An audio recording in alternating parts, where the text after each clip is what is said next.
Alhamdulillah kita kembali bermuajahah di awal Sya'ban,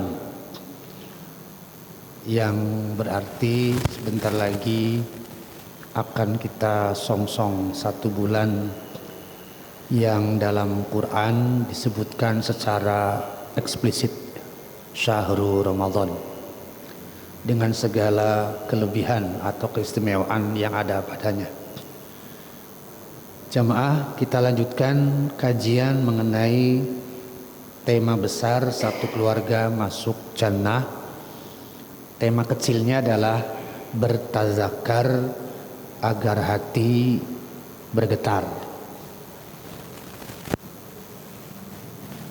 Pembahasan yang lalu sudah dipaparkan bahwa ada 5 T dengan tujuan akhir jannah, baik dunia dengan konsep baiti jannati maupun akhirat. Pembahasan kita sampai di sini, tazakkaro. Tazakkar sudah kita paparkan sedemikian rupa.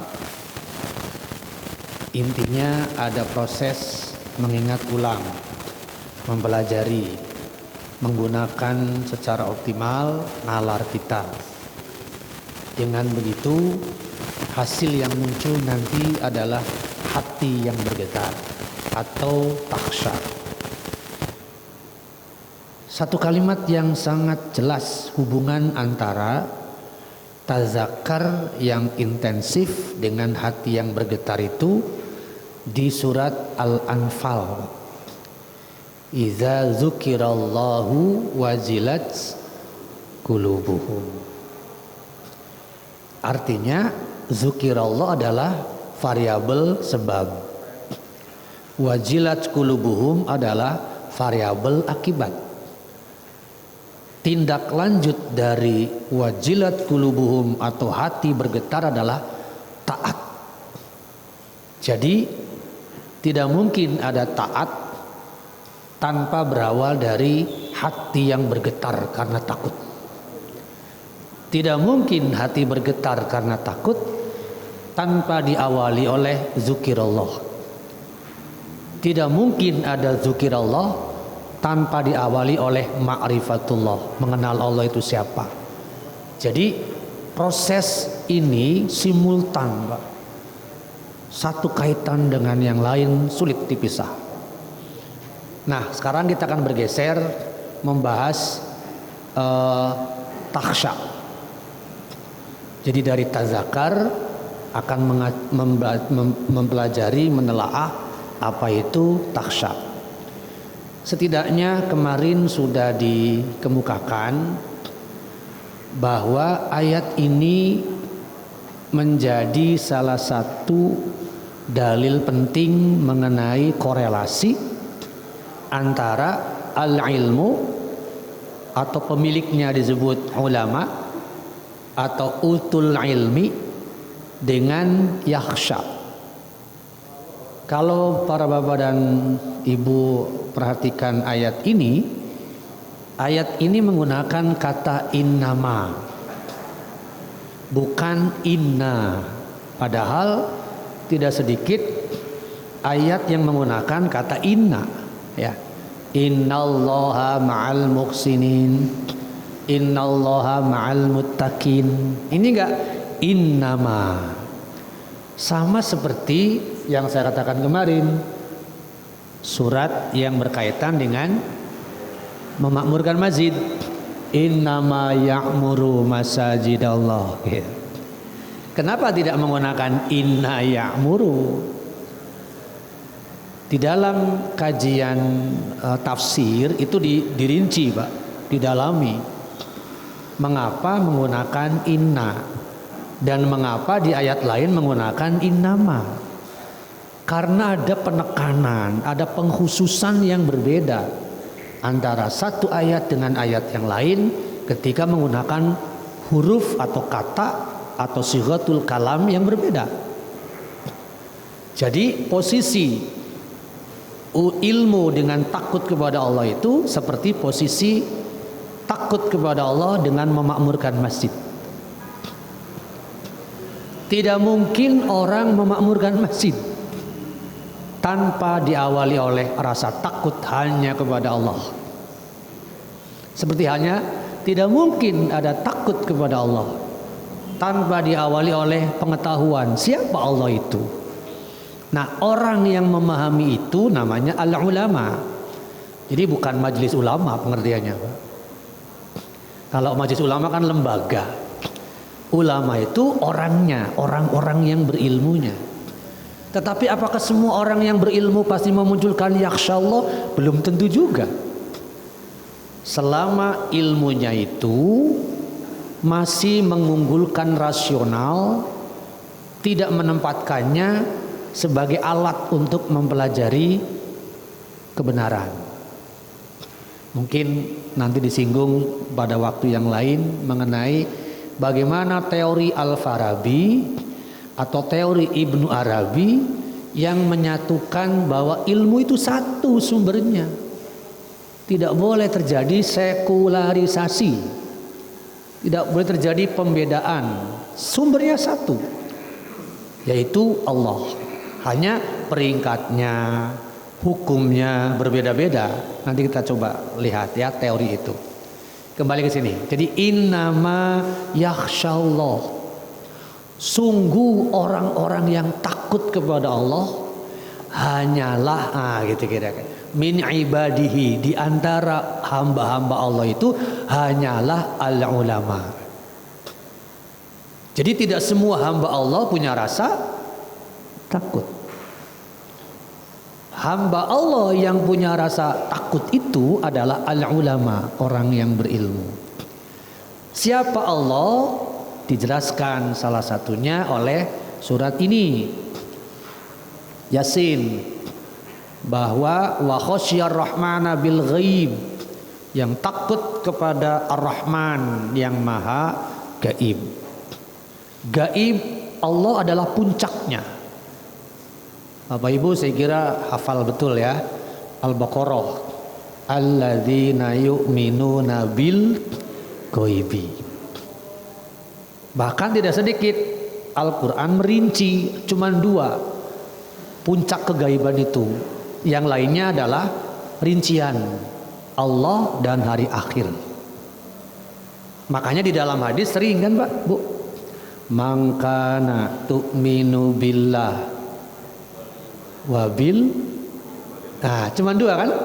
Kenapa yang lain tidak? Bukan tidak ada, tetapi sudah dirangkum. Kalau orang sudah kuat iman kepada Allah, yang lain pasti. Makanya dirangkum cuma 2. Mangkana tu'minu billah wal yaumil akhir falyukrim doi falyukrim dan seterusnya. Nah 2 keimanan ini gaib. Sementara kenabian ada nabinya atau kerasulan, kitab ada kitabnya, tapi akhirat gaib. Makanya Allah dan akhirat ditonjolkan oleh Allah, oleh Rasulullah SAW.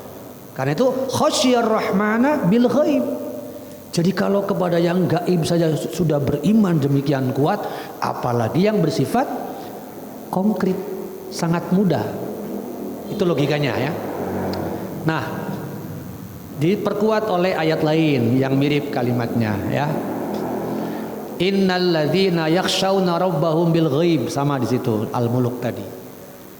Nah, salah seorang yang menarik percaya tentang kebenaran adanya Allah, Quran, meskipun nggak pernah melihat atau berinteraksi langsung, adalah Profesor Maurice Bucaille, yang sebagian sudah dipaparkan yang lalu, bahwa dia membenarkan kebenaran Al-Quran terkait dengan ditemukannya jasad Fir'aun 1978 yang lalu.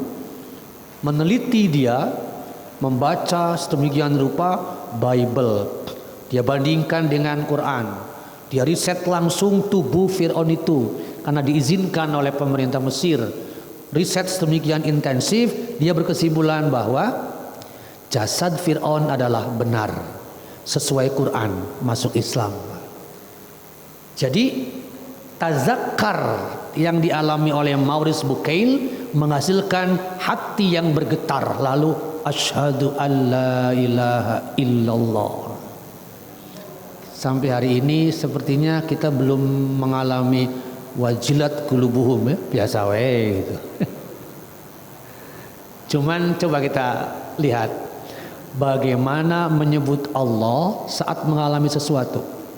Sebut saja gini, sekian waktu yang lalu saya ingat, entah Rancaikek, entah Cicalengka yang mengalami angin puting beliung gitu. Rancaikek ya, sampai begitu mengerikan, angin besar, atap-atap rumah tertarik oleh angin yang besar tadi. Pertanyaannya, siapa yang disebut?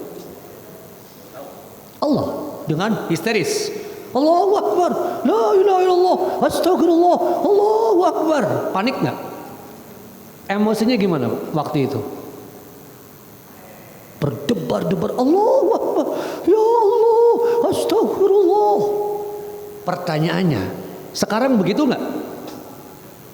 Hayya 'alas salam, hayya 'alas salam. Bangun nggak?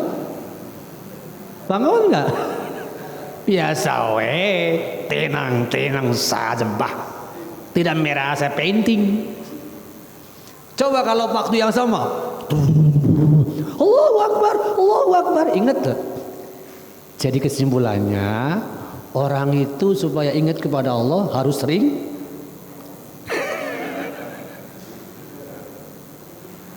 supaya ingat terus kepada Allah harus sering, supaya astagfirullah, astagfirullah, ya Allah. Fir'aun begitu nggak Pak? Ya. Ketika atba'uhum Fir'aun wa junudi, ketika Fir'aun dan pasukannya mengejar Bani Israel, lantas air ditumpahkan saat Bani Israel sudah melewati jalan kering itu. Apa yang disebut oleh Fir'aun? Amantu annahu la ilaha illa huwa Banu Israel amanat bihi Banu Israel wa ana minal muslimin. Sekian puluh tahun yang lalu, beranikah Fir'aun mengatakan wa ana minal muslimin? Enggak. Yang dia katakan ana rabbukumul a'la, aku Tuhan kalian yang tertinggi. Mana itu ana rabbukumul a'la kalau sudah seperti itu? Itulah manusia secara umum begitu. Ya, maka tadi dikatakan ayatnya kan wa kanal insanu ya'usa. Tadi ingat tadi Pak, manusia itu gampang putus asa kalau sudah seperti itu. Tapi kalau nyaman, kasur empuk, hayya 'alas shalah, hese cengkat, kunaon gitu. Itu persoalannya, memanjakan. Makanya mungkin sudah belum ya di Riyadhus Shalihin yang Bapak bahas. Sepertinya sih sudah, karena babnya itu bab tawakal mungkin ya kalau nggak salah.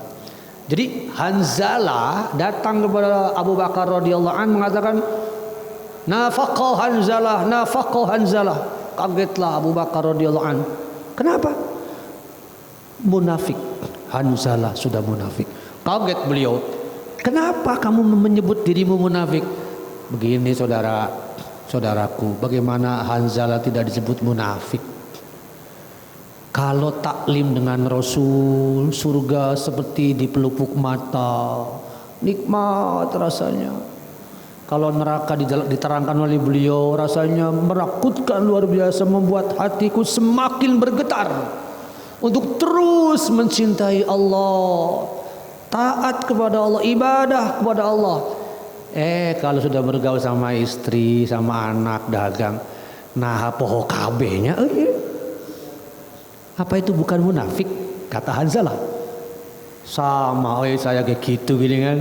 Ayo kita adukan ke Rasul, gimana nih? Nah itu. Jadi begitu mudah, ya saya juga sama. Kalau saya tidak menjaga diri ya, sama seperti itu kondisinya. Siapapun. Inilah yang dialami oleh Maurice Bucaille, mengakui kebenaran, akhirnya syahadat tadi. Kebenaran Quran, kebenaran Allah, kebenaran Rasulullah SAW. Lanjutkan. Barangkali berbeda dengan gambaran di ayat 7 sampai 10 Al-Mulk. Saya ambil singkat ya. Idza ulqu fiha sami'u,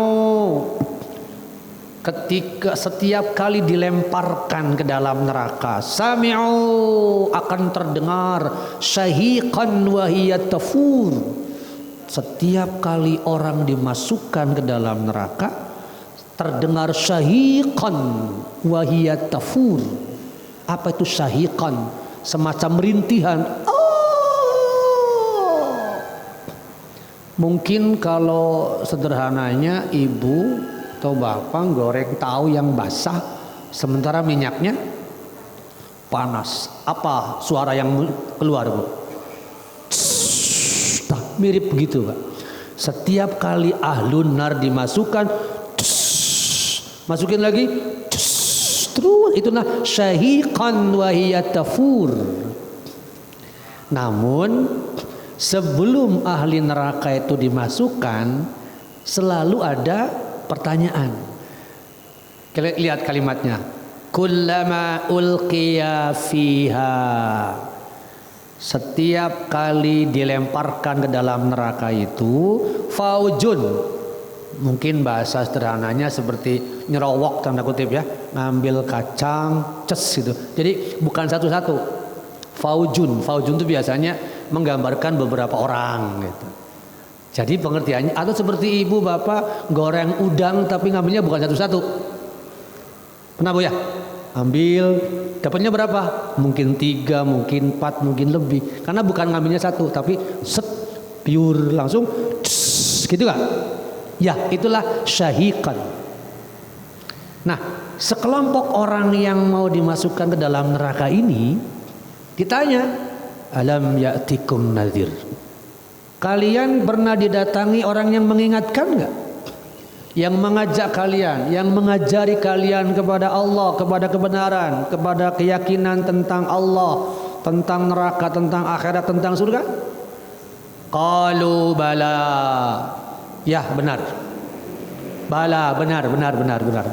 Qad ja'ana nadhir. Sudah datang kepada kita, kepada kami seorang nadhir.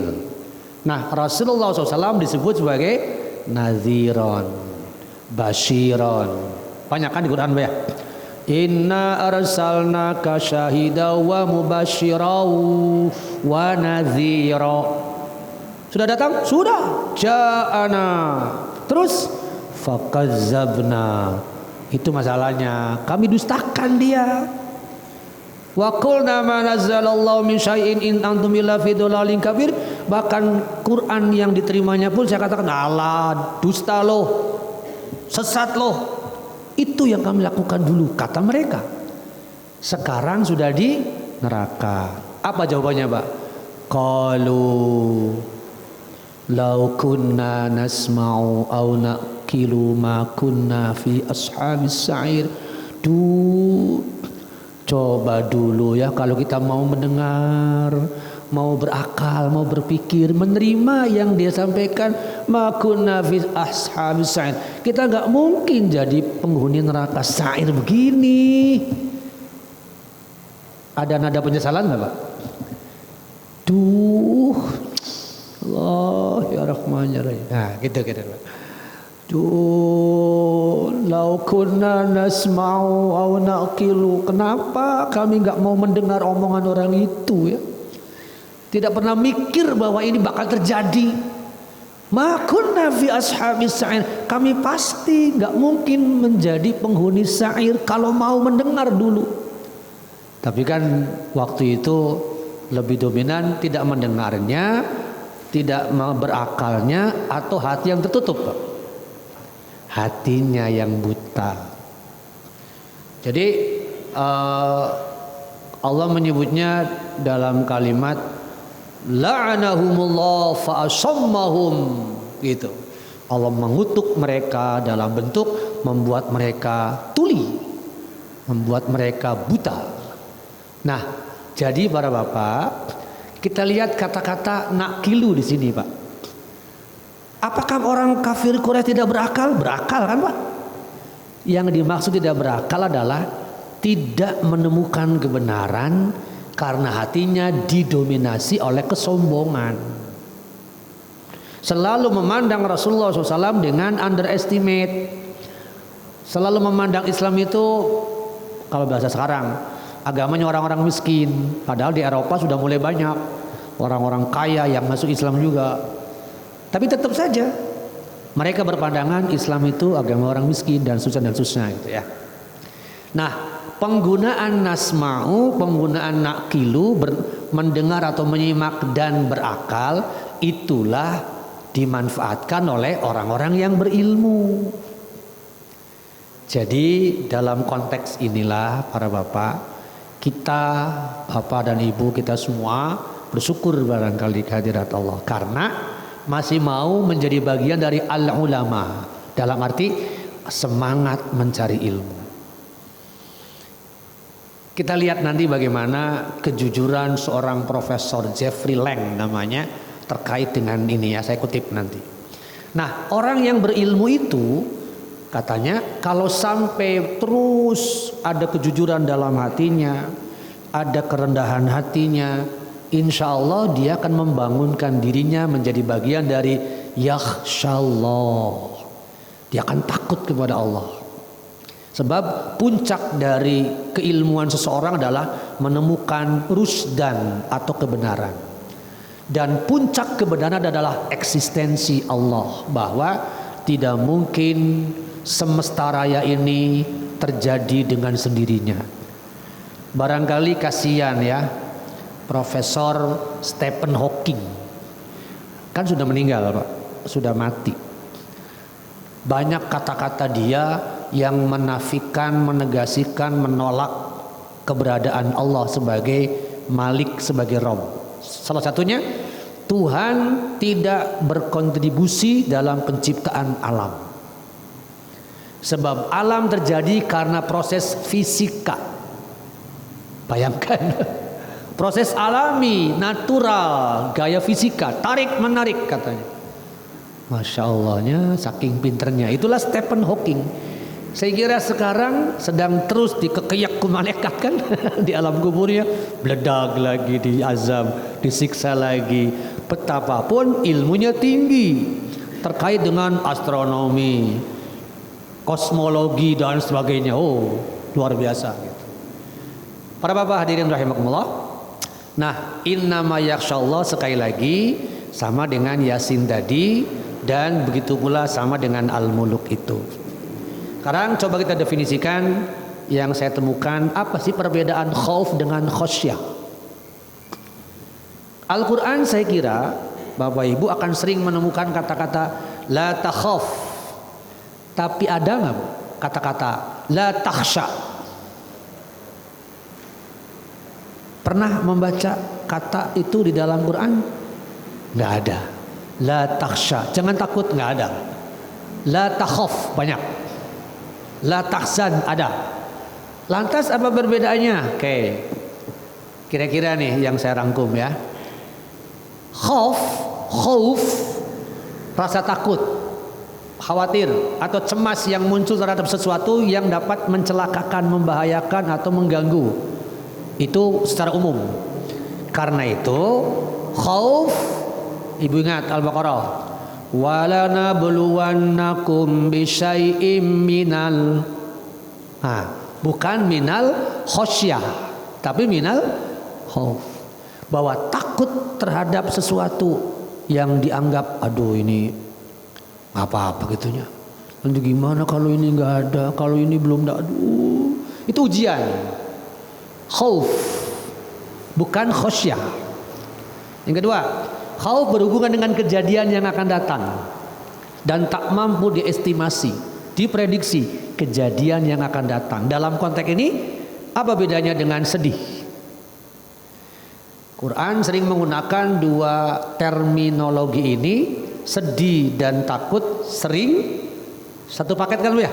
La khaufun alaihim walahum. Nah, kenapa selalu disatukan? Naon bedana? Sedih jeung takut. Kalau takut ini Pak, yang akan datang, berarti belum terjadi. Kalau sedih sudah terjadi, terjawab sudah. Pertanyaan kedua, bagaimana cara menyikapinya? Mana yang lebih mudah dinetralisir? Sedih menjadi gembira, takut menjadi berani. Yang paling mudah, yang relatif mudah lah. Sedih menjadi gembira atau takut menjadi berani? Lebih mudah takut menjadi berani. Sedih menjadi gembira sulit Bu, silakan coba. Sudah kehilangan orang-orang yang dicintainya, ingat wae, aduh, susah. Bukan tidak bisa, tapi effort, usaha, ikhtiar untuk menetralisirnya berat. Karena kehilangan sesuatu itu berdampak pada sesuatu yang secara kejiwaan ingat terus, sulit sekali. Buktinya Rasulullah SAW kehilangan 2 orang yang dicintainya. Apakah setahun 2 tahun selesai? Enggak. Khadijah radhiyallahu an wafat, Abu Talib meninggal. 2 orang ini membuat tahun itu disebut Amul Huzn, tahun duka cita, tahun kesedihan. Karena beliau sulit sekali. Bahkan sampai beliau menikahi Aisyah pun kata-kata tentang Khadijah selalu terbayang-bayang di mata gitu. Sulit sampai disebut, sehingga membuat Aisyah cemburu. Itu karena beliau terpendam begitu kuat cintanya, pengorbanannya dan sebagainya dari seorang wanita mulia, Khadijatul Kubra radhiyallahu anha. Jadi sedih lebih sulit Pak daripada takut. Takut menjadi berani, insya Allah Allahu Akbar itu bisa kuat. Tapi kalau meskipun mengucapkan Allahu Akbar kehilangan sesuatu, lulus sokolati heula susah berat, itulah sedih. Makanya sedih lebih banyak atau lebih sering menggunakan fi'il madi, fi'il mudhari. La khaufun alaihim walahum yahzanun. Yahzanun isim apa fi'il? Yahzanun fi'il. Kalau khaufun isim. Kalau fi'il terikat dengan waktu. Kalau isim enggak ada pengaruhnya. Berarti konteks kejadian pun sama. Sebaliknya, khosyah apa?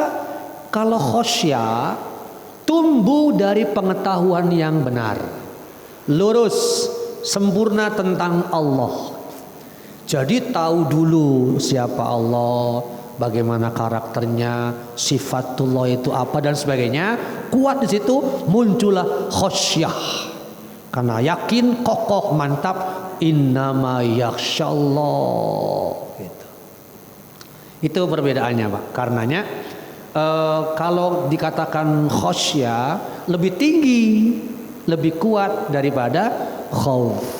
Syekh Ibnu Athaillah menyebutkannya bahwa orang yang khosyah secara otomatis punya khauf. Tapi orang yang khauf belum tentu punya khosyah. Kira-kira begitu. Karena derajatnya berbeda secara pemahaman. Nah, orang yang yakhsyallah, takut kepada Allah, tidak takut kepada yang lain. Coba Bapak Ibu baca yang ada di atas nih. Ada nggak kata-kata yakhsha? Ada?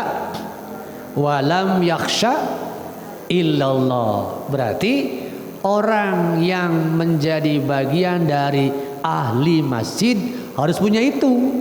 Lam yakhsha illallah.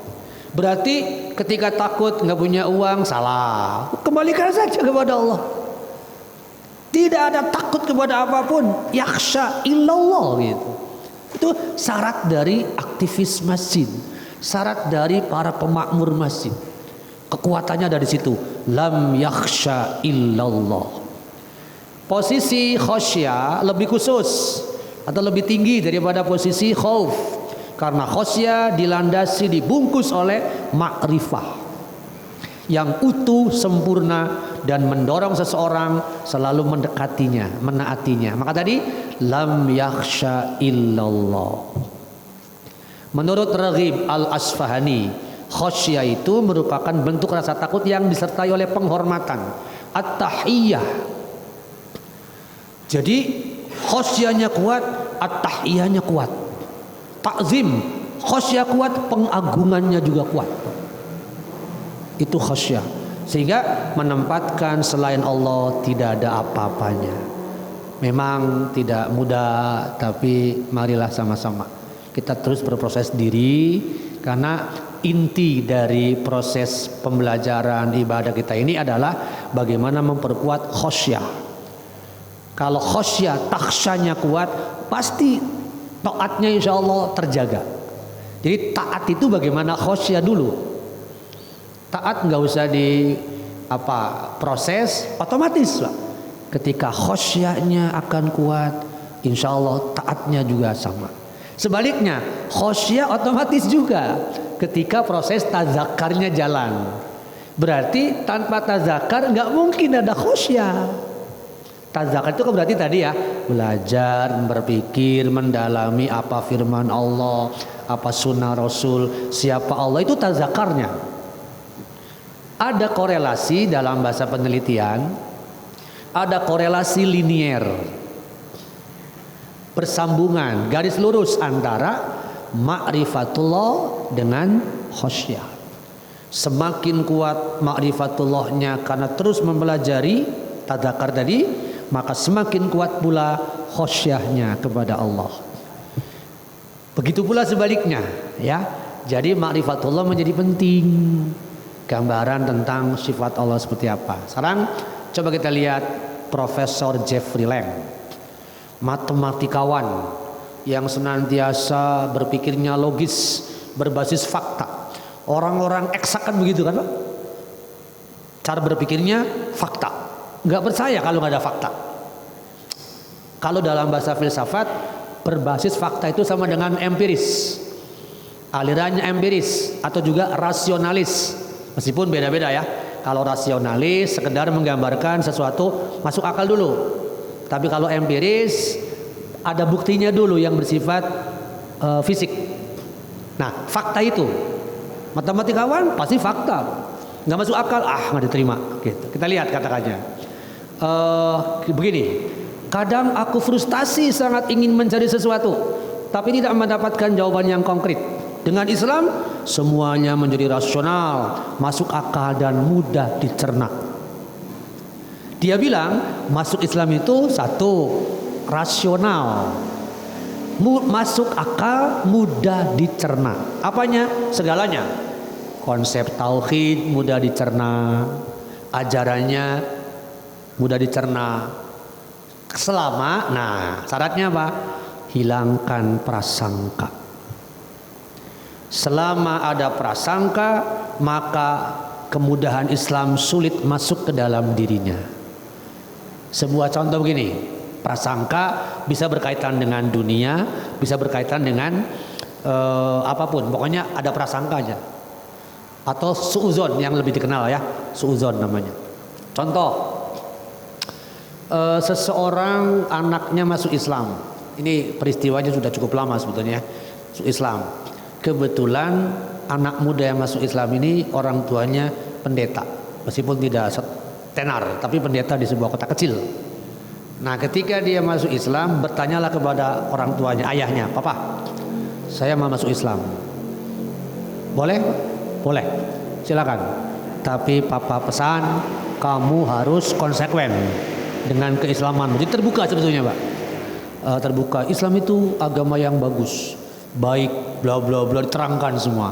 Artinya dia sudah memiliki Islamologi tentang Islam itu. Nyetuk anaknya. Lalu kalau memang Islam itu baik begini seperti yang papa katakan, kenapa nggak masuk Islam? Nah, disinilah kamu tahu kan, kamu makan dari sini. Jadi biarlah papa yang begini terus, begini dulu. Kita cari makan dulu. Kamu yang masuk Islam sana. Ada prasangka nggak di situ? Ada prasangka bernama dunia. Sampai matinya nggak masuk Islam, Pak. Padahal istrinya udah masuk Islam. Itulah contoh terhalangi oleh haraj. Harajnya itu mata'ul hayatid dunia. Oke, ini yang lebih menarik lagi. Saat membaca Al-Quran Anda harus serius, gitu Pak, kata dia. Membaca, tentu bukan membaca rasminya saja, tulisannya saja, khotnya tidak, tapi mendalami kan, dan benar-benar menyerah kepadanya. Kata-kata menyerah itu jangan ada prasangka gitu, jangan sok merasa ilmiah, masuk akal, nggak usah, ikhlas saja, jalani. Biarlah Allah nanti yang aslaha balahum, yang akan mengarahkan kita. Saya dihim, dia akan mengarahkan kita, membimbing kita. Wa yuslihu balahum, dia yang akan memperbaiki keadaan kita. Kuncinya jangan menantang, kata beliau. Jadi ikhlas, serius, berserah diri padanya. Seperti Maurice Bucaille tadi sama. Jika Anda menantangnya, Al-Quran akan menyerang Anda secara langsung, personal. Al-Quran akan mendebat, mengkritik, membuat malu Anda dan menantangmu. Bayangkan, Pak, itu Quran. Karena kata-katanya luar biasa sebetulnya. Saya kira Jeffrey Lang mungkin belum memahami betul dari sisi uslubnya waktu itu, kayak bahasa Quran. Baru melihat terjemahannya, khotnya tertarik, indah sekali, itu baru isinya Pak. Tapi sudah mengatakan jika Anda menantangnya, Al-Quran akan menyerang balik secara langsung. Nah di sini karena itu ketika orang hatinya egois atau toba Allah ala qulubihim, pasti ini Quran nyindiran wae itu geus urang mah disindiran wae ku Al-Quran carekan wae, berarti nggak ikhlas. Kan ingin diperbaiki. Kalau ingin diperbaiki oleh Quran, ikhlas. Saya dihim wa yuslihu balahum, insyaallah menemukan ketenangan yang luar biasa. Itu kira-kira para bapak ya. Jadi sejak awal Al-Quran menorehkan garis perang, kata dia. Perang dengan para rasionalis, perang dengan para ateis, perang dengan sekuleris, perang dengan liberalis, dengan siapapun yang otaknya senantiasa didewakan, pasti diajak perang oleh Al-Quran. Percayalah, insya Allah. Hadirin para bapak dan ibu rahimakumullah. Nah di sini hasil nanti hati yang bergetar itu adalah melahirkan jiwa musyfik, takut kepada Allah, sehingga nanti melahirkan tadi takut itu adalah antara lain orang yang takut kepada Allah hatinya akan kembali ja'a biqalbin munib. Kita akan menjadi pribadi yang qalbin munib, hatinya kembali kepada Allah, merasa nyaman dengan Allah. Itu yang akan kita gali terus dengan qalbin munib. Nanti di dalamnya juga ada istilah qalbun salim, hatinya bersih dari cacat niat ataupun cacat watak ya. Insyaallah kita akan lanjutkan kembali berkenaan dengan bagaimana menemukan baiti jannati dan juga al jannatu fil akhirah lewat 5T. Barakallahu li walakum wastaghfiru innahu wal ghafurur rahim. Subhanakallah bihamdika asyhadu an la ilaha illa anta astaghfiruka wa atubu ilaik. Alhamdulillahirabbil alamin.